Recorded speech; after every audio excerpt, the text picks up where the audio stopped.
त्यांनी परत मला विचारलं की तू का रडतेस, तू नको ना रडूस.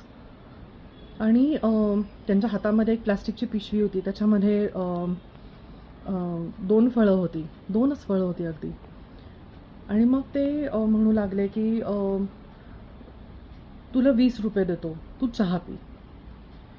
आणि तिथे माझा संयम सुटला. मी वयाचं भानही ठेवलं नाही. मी अतिशय वाईट वागले त्यांच्याशी. मी त्यांना म्हटलं, तुम्हाला माहिती आहे मी कोण आहे? म्हणलं, माझ्या पायामध्ये जे बूट आहेत त्याची किंमत काय तुम्हाला माहिती आहे का? माझी पर्स आहे त्याची किंमत तुम्हाला काय माहिती आहे का? माझ्या पर्समध्ये किती पैसे आहेत तुम्हाला माहिती आहे का? तुम्हाला वाटतं मी पैशांसाठी रडते?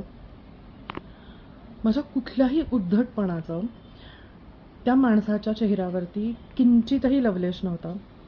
त्यांनी तरीही मला विचारलं की तू हे 20 रुपये घेतेस का? तू चहा पी ना.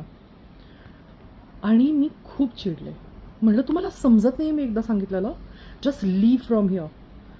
मला नाही तुमच्याशी बोलायचं आहे. माझा जो प्रॉब्लेम आहे मी नाही सांगू शकत तुम्हाला, आणि तुम्ही जा ना इथून. मला नको आहेत म्हटलं 20 रुपये तुमचे.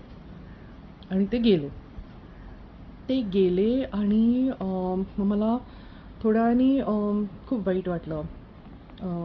आपल्याला गिल्ट येतो की आपण असं नको होतं करायला. मी भगवंताला म्हटलं, पाहिलंच हे तुझ्यामुळेच झालं सगळं.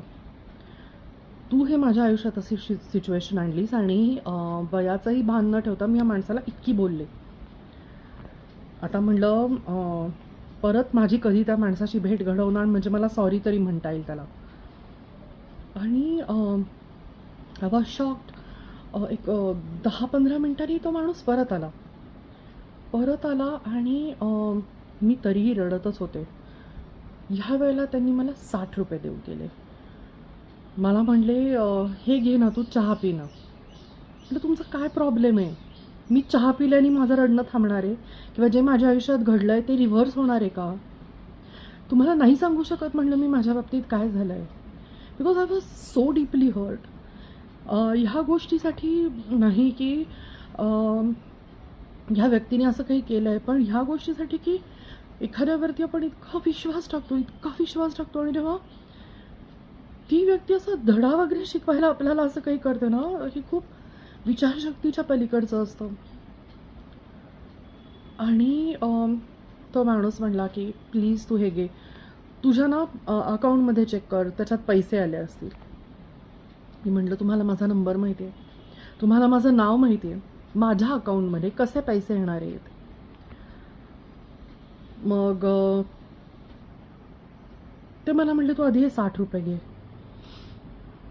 मी त्यांची माफी मागितली. त्यांना म्हटलं, मी असं बोलायला नको होतं तुमच्याशी, पण मला खरंच हे 60 रुपये नको आहेत. त्यांनी ऐकलंच नाही. त्यांनी माझ्या हातात तरी पण ठेवले. आणि मग त्यांनी हात पुढे केला. मला म्हणले, ह्याच्यावर तुझा नंबर लिही.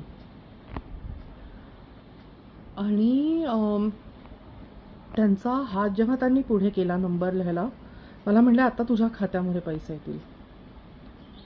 बिलीव्ह मी, त्या हातावरच्या रेषा तेव्हा एक्झॅक्टली लाईक स्वामी समर्थांचा हात. जे स्वामींच्या मठात आपण जेव्हा जातो आणि आपण जेव्हा बघतो की त्यांचा एक हात असा आशीर्वाद द्यायला असतो, आणि it was exactly that hand. मला अजूनच गिल्टी वाटलं की आपण म्हणजे खूप काहीतरी वाईट केलं. मी त्यांची परत एकदा माफी मागितली. म्हटलं, मी आता खूप खराब मनस्थितीत आहे आणि मला नाही आहे भान मी काय वागते त्या गोष्टीचं. मला प्लीज माफ करा. मला म्हणलं, इट्स ओके, तू आता घरी जा, तू शांत हो. आणि मी तिथून निघेपर्यंत तो माणूस काही हलला नाही. मी शेवटी निघाले तिथून. मी माझ्या घराच्या रस्त्याने जायला लागल्यावरती तो माणूस तिकडनं गेला. मग मी विचार करू लागले की एक्झॅक्टली काय झालं.